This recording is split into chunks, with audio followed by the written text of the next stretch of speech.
On this episode of the podcast, you're going to learn how to ensure that your fur baby and your human baby get along well.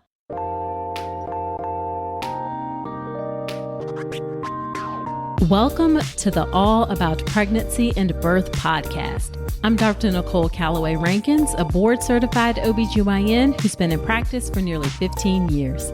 I've had the privilege of helping over 1,000 babies into this world, and I'm here to help you be calm, confident, and empowered to have a beautiful pregnancy and birth.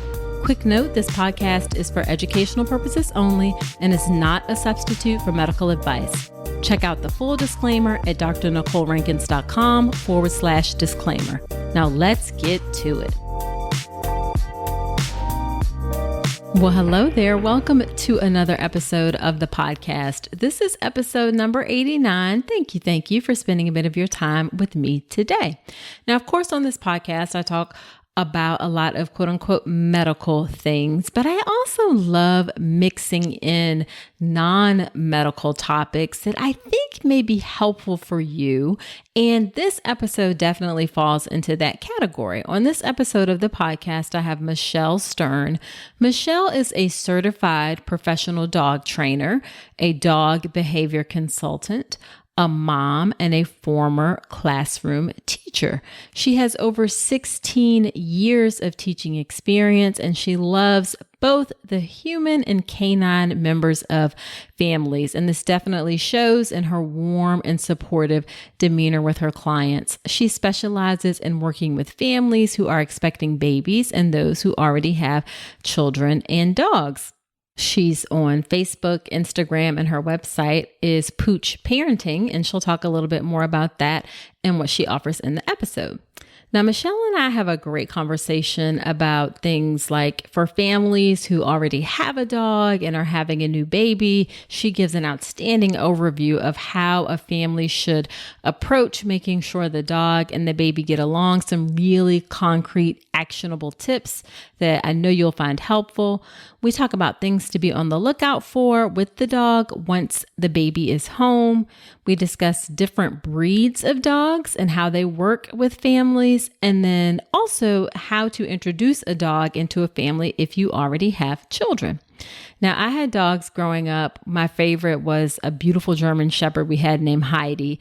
And we go back and forth right now in our family about getting a dog. 2 of us want a dog, 2 of us want a cat.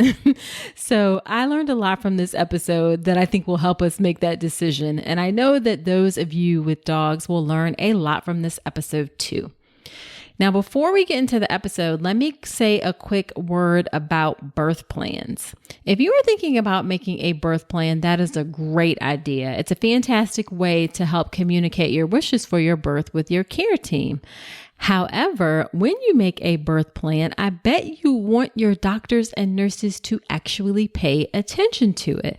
Well, I have a free online class that will help you learn exactly how to do just that. It's called How to Make a Birth Plan That Works. And in that class, you learn some things in order to make sure your care team actually pays attention to your birth plan. But that's not all you learn in the class. You learn some key questions that you must ask before you write a single word of your birth plan, what to include in your birth plan, as well as the best way to approach the process of making a birth plan. This class, How to Make a Birth Plan That Works, is completely free. It's on demand. You can sign up for it at drnicolerankins.com/register. People really love this class, so definitely check it out if you are thinking about making a birth plan, which you should. All right, let's get into this episode with Michelle from Pooch Parenting.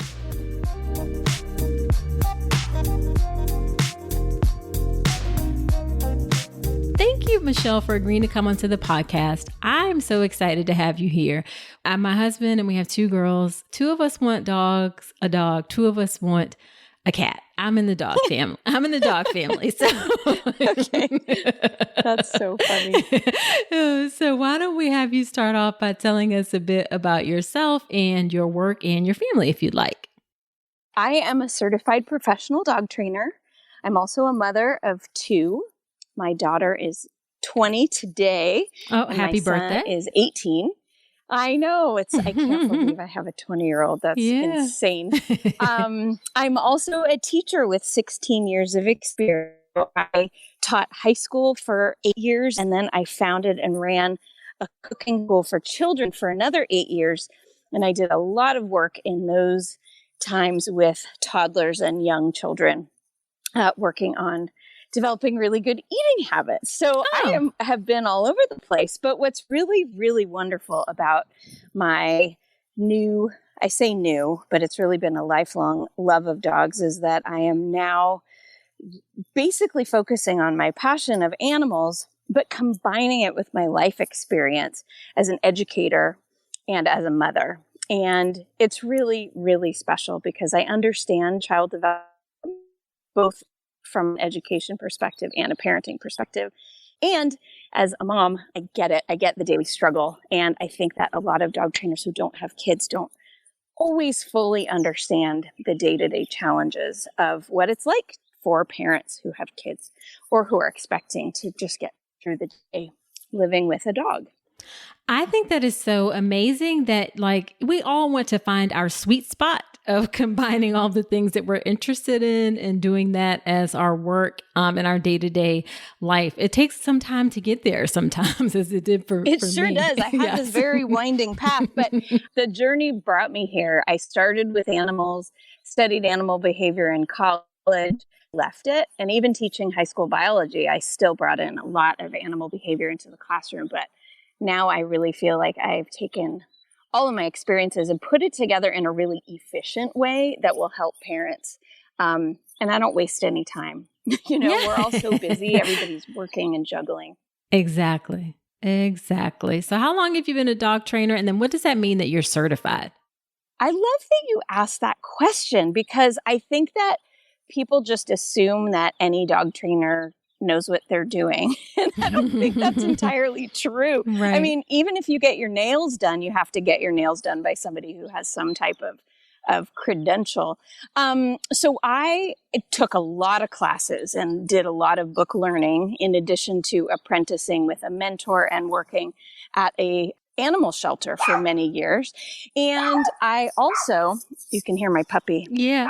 I also, okay, this is reality though. This is what life is like.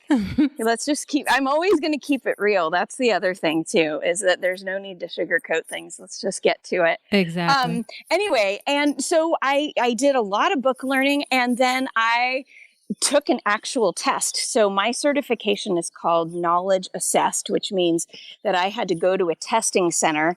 You guys are going to have flashbacks to like the SAT days where you had to go to a place and there was a proctor, and it was very intense. I studied for several months and made sure I knew what I was talking about. And I had a big, thorough exam all about the principles of not only dog training and dog behavior, but also how to work with clients, how to be compassionate, and how to use strategies in training dogs that rely on using rewards to get behavior that you want repeated. It's a lot like parenting. So for your audience, it's probably a lot like how they plan to parent, that, we like to reward behavior that we want our kids and our dogs to do again in the future. And so that's actually science has suggested that that's the best way to learn whether you're a human or whether you're a dog. I love it. So you are serious about your work. This is not like some passing sort of thing. Yeah. No, yes. I take it seriously. So it's really fun, but it's also super cool because with my history as a high school biology teacher, we can look at the field of dog training. Now there's a lot of scientific data that supports how training is most effective. Love it. That's super fun. Let's talk about something most pregnant women aren't getting enough of, omega-3 DHA. The recommendation is over 200 milligrams a day, but less than 5% of pregnant women in the U.S. meet that. That's one of the reasons I love Ritual's Essential Prenatal. It has 350 milligrams of vegan DHA plus other key nutrients like methylated folate and choline to support baby's neural tube development. As an OBGYN, I appreciate that Ritual goes beyond the basics. The formula is science-backed, third-party tested for heavy metals and microbes, and every ingredient is traceable.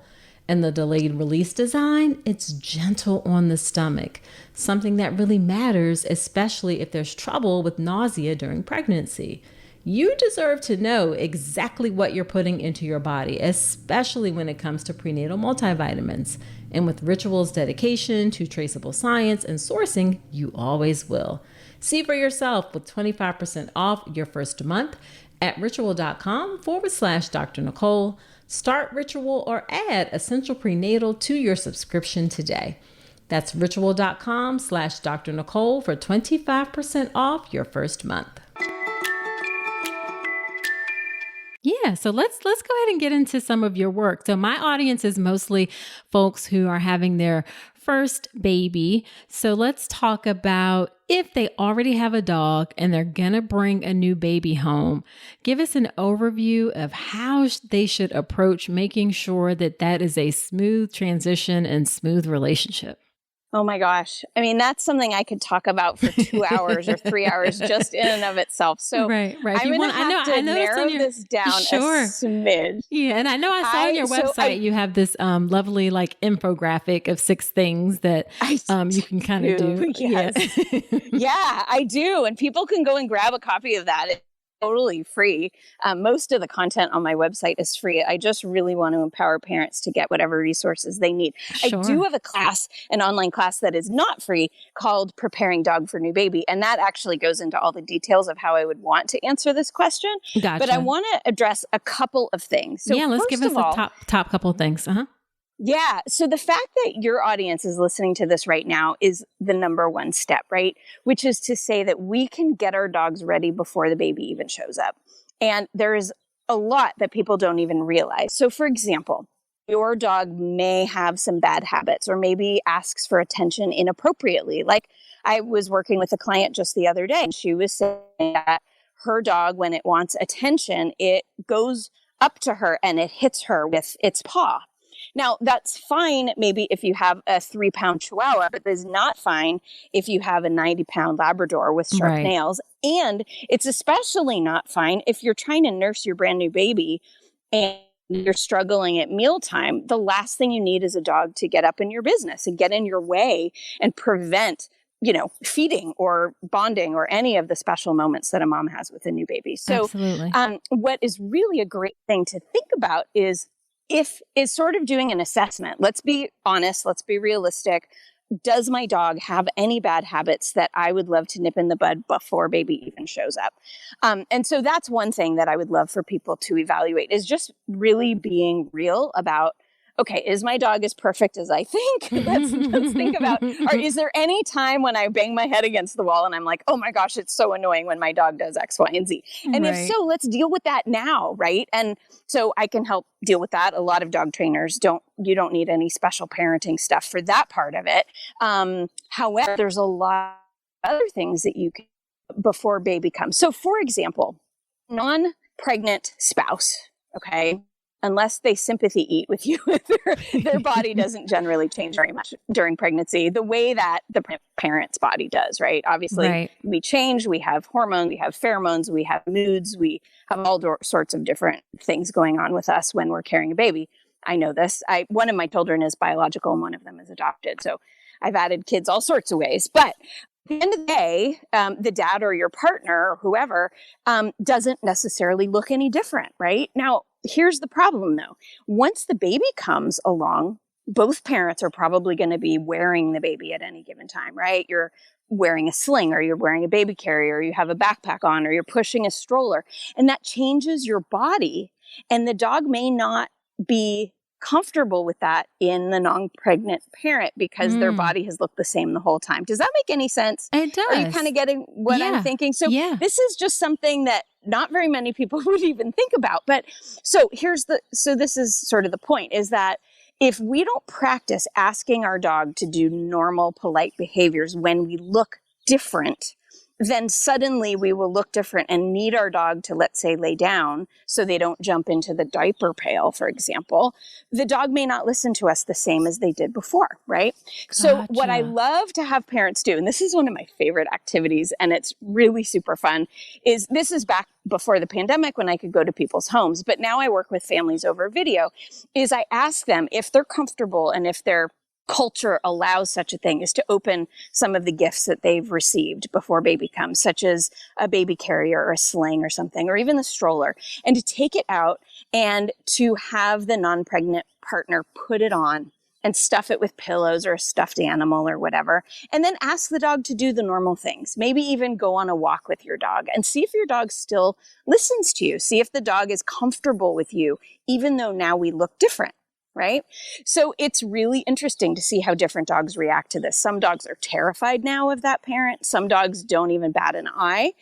But you need to have a baseline data of how your dog tends to behave when suddenly the whole family is going to be shifting. How we that look, is really smart. Yeah.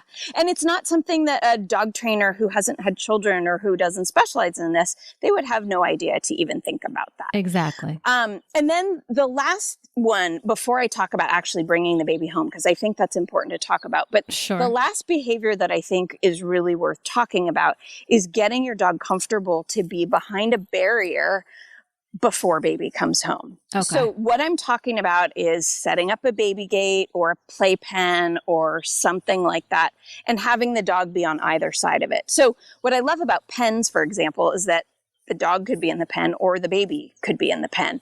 And what that allows is a little bit of breathing room, because you cannot always have your eyes on both the baby and the toddler. I mean, you still have to function. And that's the hardest part, I think, as we are adapting to this new life with this new human in it, is how do we use the toilet? How do we cook meals? How do we fold laundry or just wash it in the first place? We may not fold it anymore, but you know, all the, you know, we have to be flexible about certain things, but legitimately, like, how do you make dinner? How do you feed yourself? How do you even check your phone?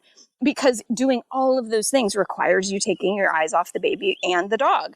And so by getting our dog used to being on one side of a barrier while we're on the other is huge, because you're going to have to use one for your sanity and for the safety of your new baby. That another smart idea. I love it, love it, love it. Thank you. So then let's talk about, and just to summarize, so you said get the dog used to being behind a barrier. Yeah.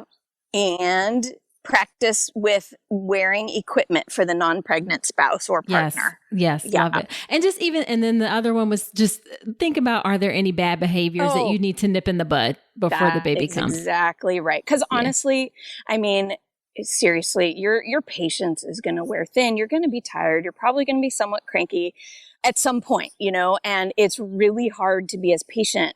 You know, if your dog is barking, you may snap at your dog, knock it off, cut it out. And that's not your normal self. You may not normally handle things that way. And so we don't want to start changing how we treat our dog just because we have less patience.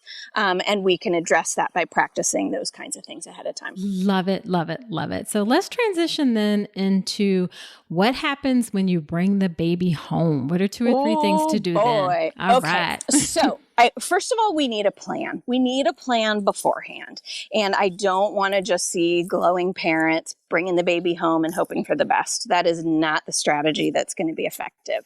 So instead, we definitely want a plan. So, for example, is the dog staying home? Like, do you have a house sitter? Do you have somebody staying with your dogs? Where will the dogs be when you get home? So some people ship off the dogs to the in-laws, or they bring them to a boarding facility for birth, or a variety of different things. But the dog needs to be somewhere.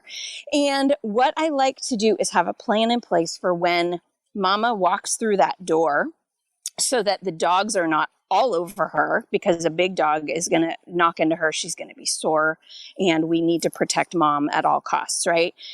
I recommend typically that mom enter the house separate from the baby. Okay. So maybe the other partner or relative carries the carrier into the house, but I'd like to see the dogs on leashes if the dogs are home. If the dogs are not home, come home, get used to the house, walk around, do your thing, find your comfortable places. And then when the dogs are allowed to come back home, then I think it'd be super for mama to say hi outside without the baby, so that the dogs are going to be so excited to see mama again, because they've been apart for a couple of days or a couple of weeks, depending on her recovery and her birth and all of that stuff. So we need to be really sensitive to the fact that they may just be out of their mind excited to see mama again. And we don't want the baby to be any part of that excited encounter, because dogs do all kinds of things when they're excited. And I'm not worried about safety necessarily, but accidents could happen in terms of, like, one of my dogs, for example, has a tail that can clear the coffee table. You know, if she wags it too hard, she'll clear off everything on there, right? Gotcha. And it hurts. It really does. We don't want to, we don't want to do that. Some dogs jump, and we don't want the baby to get knocked out of arms or out of a carrier or anything else. So when mama or the dogs do come in the house, baby should be in a carrier and ideally elevated, maybe on the couch next to mom. And I'd like the dogs to be on a leash, and I'd like mom to be between the dogs and the baby.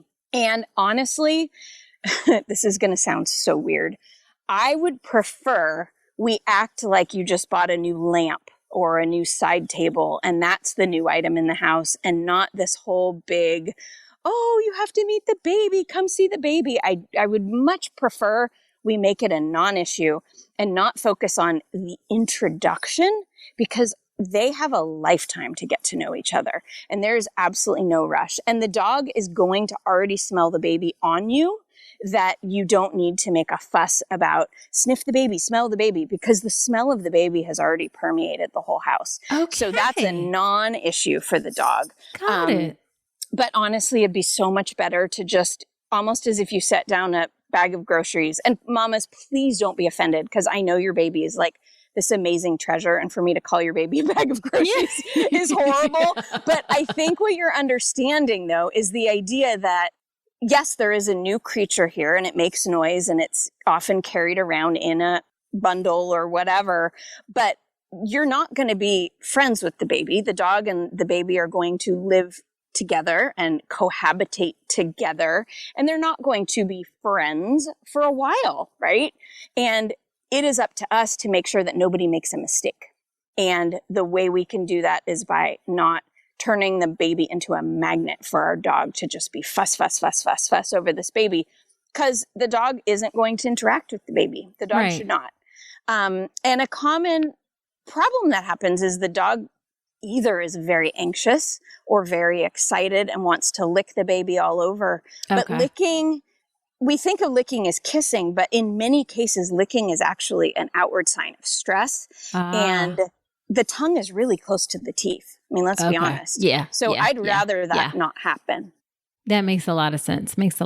So anything else to be on the lookout for once baby comes home? No. I mean, I think really just, again, using gates, using separation, making sure mama is always in between dog and baby, and making sure someone's always awake in the room, awake and alert, in the room when the dog and baby are not confined in any way. Because if you fall asleep on the couch and the dog is loose, then nobody's watching the baby and the dog. Gotcha. Yeah. That makes a lot of sense. Yeah. So let's talk about briefly, or however much you want to get into it. Like, I'm curious about breeds of dogs and how they work best with babies or young children. Does it make a difference? So maybe we can start with what breeds of dogs don't work well with young children. And are there any breeds that people should say, maybe we should rehome this dog because it's just not a good fit? Yeah, that is a really sensitive question. And a lot of people can be super triggered by that question. And what I would say is that it all boils down to the individual dog. Okay. And that we do not make generalizations necessarily based on breed. Okay. Right? Okay. So I am trying so hard not I was scared to say, I can feel it. I can feel it. You're like, I don't want to say that, just. No, here's the thing. There are people in the world who are racist And there are people in the world who are breedists, right? It's a very similar thing. And I don't think that making any generalization about any group of anybody tends to be appropriate, because there are individuals within every kind of living creature that defy generalizations and that satisfy so you can find information that you want to find, or that the opposite of that, if that makes any sense. Sure. So here's what I would say, though. There are breeds of dogs that have been bred for hundreds of years to do certain jobs. Okay. So let me give you an example. An example of that, let's say, would be a border collie. Okay. So a border collie is a herding breed. You've seen them on TV. They herd sheep around like it's air. They breathe it. It's what they know to do. Now, right. A border collie is going to chase your children. It's going to nibble them on the ankles when they run and play. It's going to happen. Why? Not because the dog wants to hurt your kids, but because the dog wants to move your kids, because that's what's in its DNA, right? Gotcha. Some border collies are incredible with children, but they have a lot of energy, and you need to know, am I capable of giving this dog enough work to do so that it can do appropriate behaviors instead of inappropriate behaviors? Got it. Is that making any sense? Yes, it makes perfect sense. So let me give you another example. Uh-huh. There are breeds of dogs that have been bred to guard and protect. So let's say a Malinois, for example. Malinois are often used as police dogs.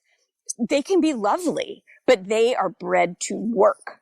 So a Malinois is going to take an experienced handler to really know their dog, know what their dog is like, and be capable of having the appropriate skills to handle a Malinois in whatever circumstances life is going to throw at you. Just because you have a border collie or a Malinois, is that inappropriate with kids? Absolutely not. But every individual dog is different. And so I think what it boils down to is sort of looking back at the behavior assessment that we talked about at the beginning, which is that, does my dog have good behavior? Is my dog a good citizen? Is my dog somebody who is pleasant to be around? Does my dog have fear and anxiety? Does my dog try to bite people because it's nervous or has past trauma, right? So it's not even just a breed thing, but often it's a genetic or past experience thing. Okay. So I'm going to kind of try to take a pass at answering any more detail than that, just because I think we really just have to know who we're talking about. Yeah, no, I think that makes a lot of sense. You just have to look at the individual dog for sure. Would you be willing to talk about a couple other breeds if I asked about those? Absolutely. Okay, so so what about like German Shepherds? So German Shepherds these days, in my experience, are either remarkable or they're very anxious. And I've seen a lot of German Shepherds who have a lot of anxiety and have really bad hips.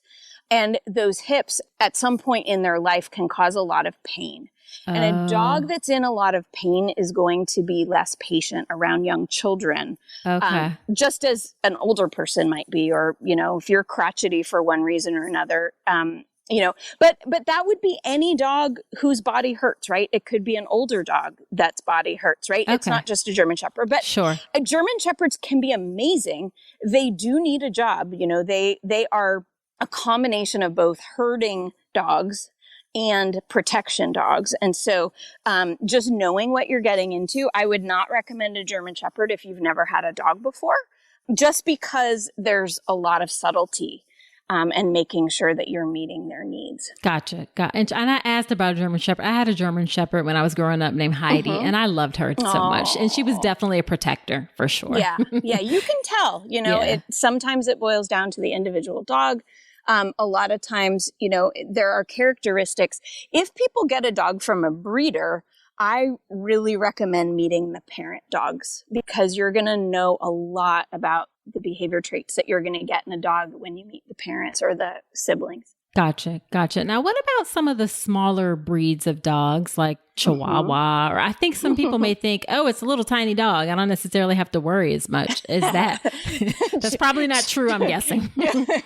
Well, it's funny that you mentioned Chihuahuas of all breeds, because a lot of dog trainers think Chihuahuas are more dangerous than pit bulls because they just, they have been bred. Do you remember those silly Taco Bell commercials? Yep, I do. Okay. Yep. So because of those, they got so popular. And even movies like Legally Blonde, where where she was carrying around her Chihuahua. And Chihuahuas can be amazing and they can be wonderful, but some of them have no hesitation to bite. So I would say that smaller dogs can be really easy and wonderful pets, but because of their small size, they can feel vulnerable. And if they feel vulnerable, we have to just make sure that they don't use their teeth as a way of protecting themselves. Gotcha. So if you have a small dog and the kids want to scoop it up and carry it around all the time, that's going to be a problem because kids, first of all, aren't going to be coordinated enough to make that dog feel safe when it's being picked up. So imagine being picked up and feeling like you might fall at any moment. Mm-hmm. You're going to probably start to resist being picked up. And eventually you might use your teeth and say, hey, can you back off and stop doing that? So that is going to sort of make the parents need to step up the boundaries and say, you know what, we have a rule in this house that you do not pick up the dog. And if you want to hold the dog, then we can sit on the floor and you can invite the dog to choose. The dog gets to consent, by the way, that the dog can choose to come and sit in your lap or not. But we are not going to pick up the dog or approach the dog without its consent, because then you're setting yourself up to get your kiddo bitten. Gotcha. Yep. Wow, you just have such great information here. Well, that's good. I'm glad to hear that. I do have to say, though, there are some breeds of small dogs that are just so incredibly wonderful. Like, I'm a huge fan of the Cavalier King Charles Spaniel. They're very sweet. They tend to have some heart problems, which are alarming and scary. So you have to be very careful getting one from a breeder that tests for all sorts of things. Shih Tzus are lovely, and sometimes Yorkies are lovely. There are a variety of dogs. Like I said, there are individuals of every breed that are going to be lovely. And there are tons of mixed breed dogs that are totally lovely. But, Cavalier King Charles and even Bichons and Havanese are lovely family dogs. Gotcha.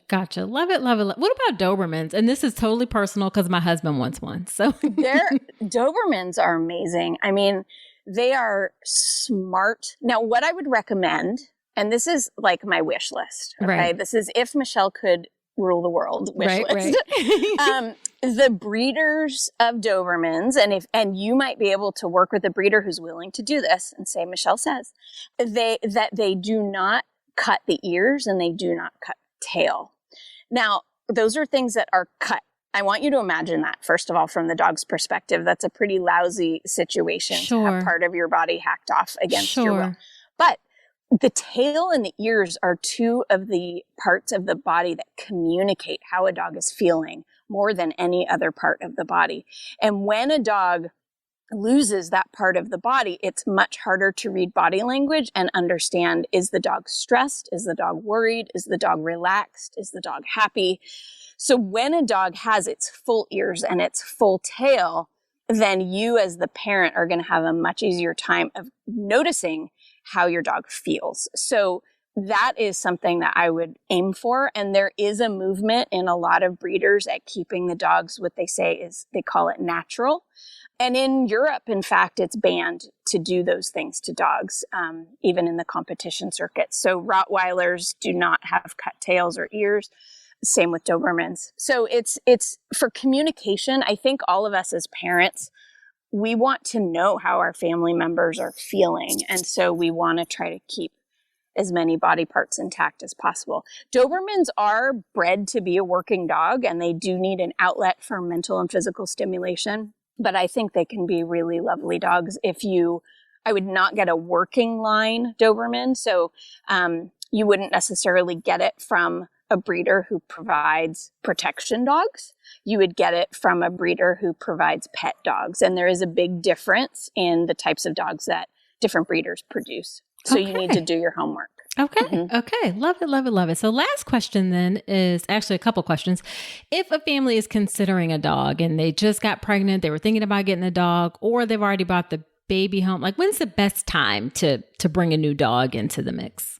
Oh, for so many families and for a lot of your listeners, their dog was their first baby. A lot of them have dogs already, I would predict. And so then that begs the question of, have I made a mistake? Is it going to be really hard having a dog and kids at the same time? Right.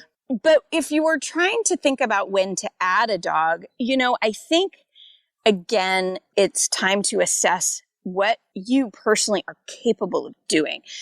Is your partner on board? Is this something that only you want to do, or that is a full family decision, which it should be, because it's really hard to parent everybody without help.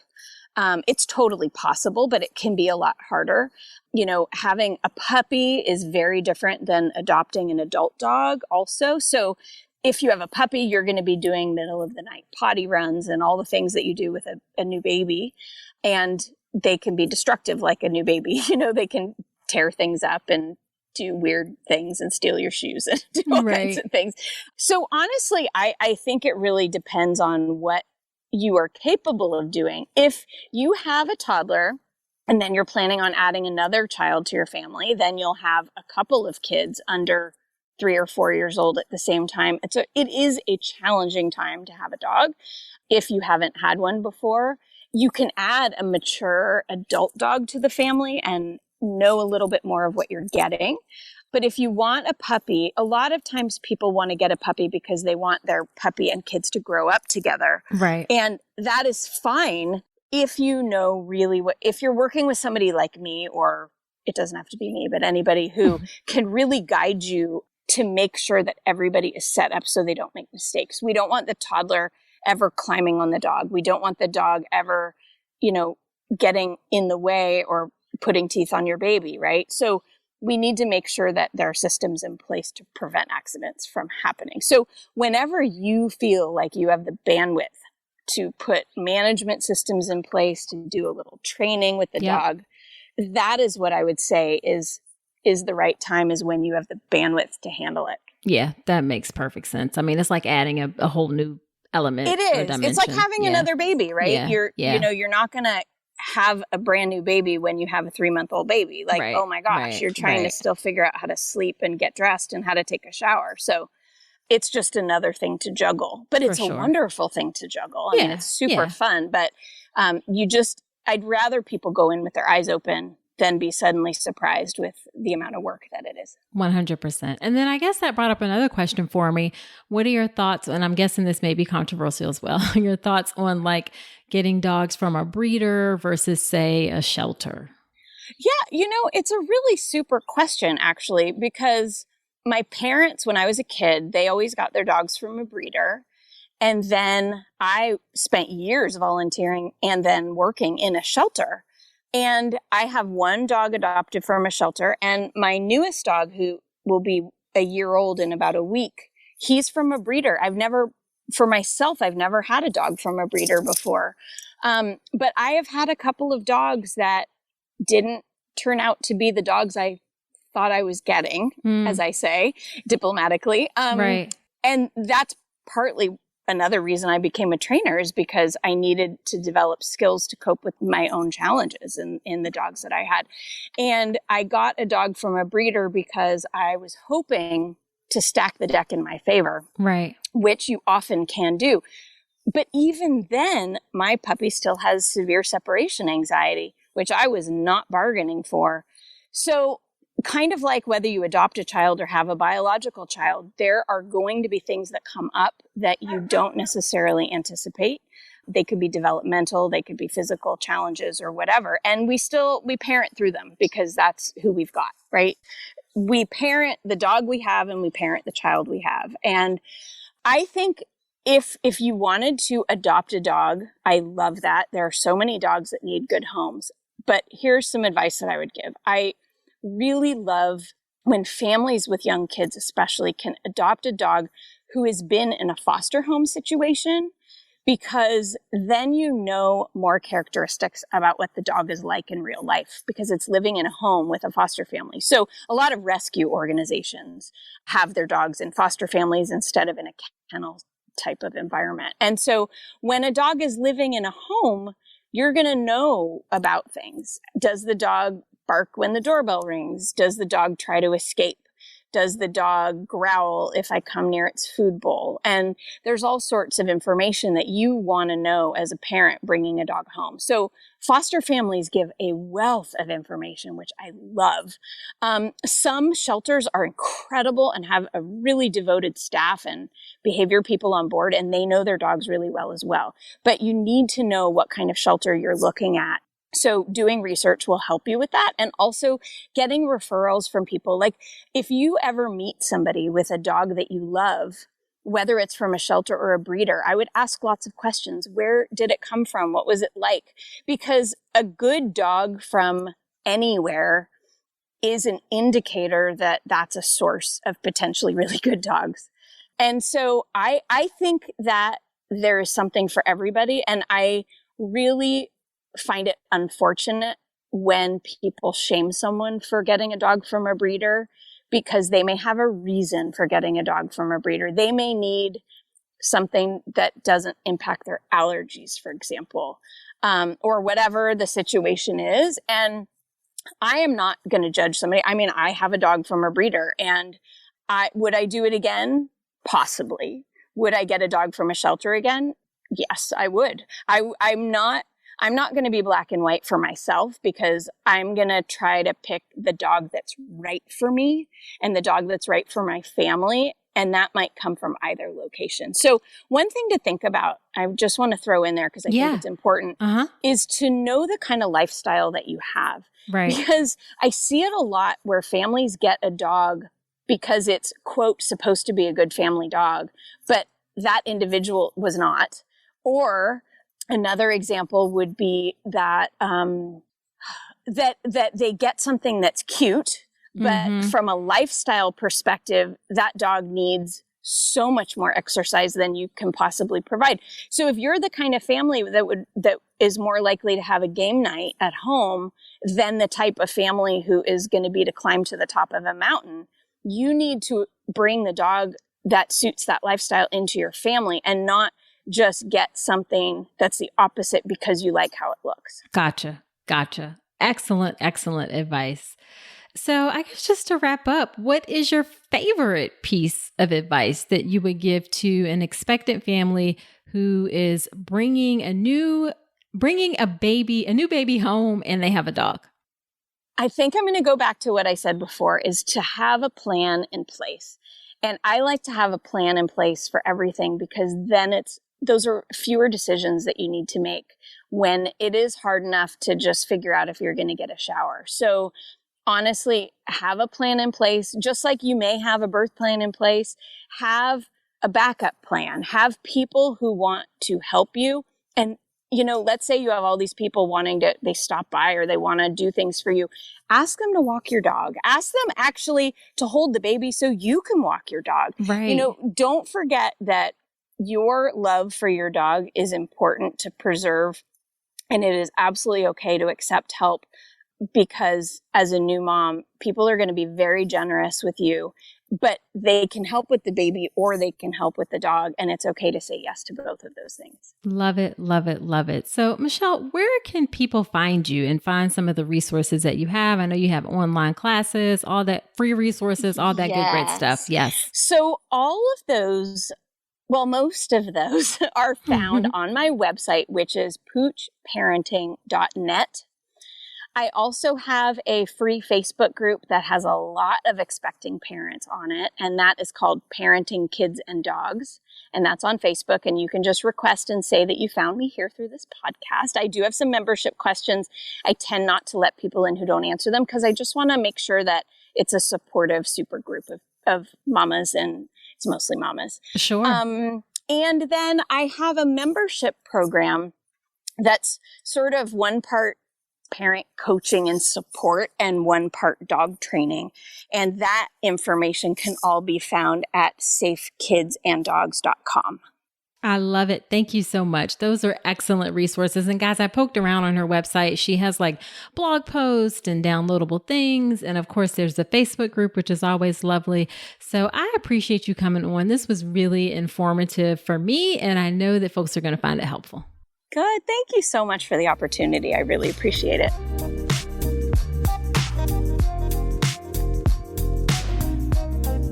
So, wasn't that an informative episode? I really enjoyed our conversation, and I also really loved her clear and obvious passion and commitment to her work. Love it, love it, love it.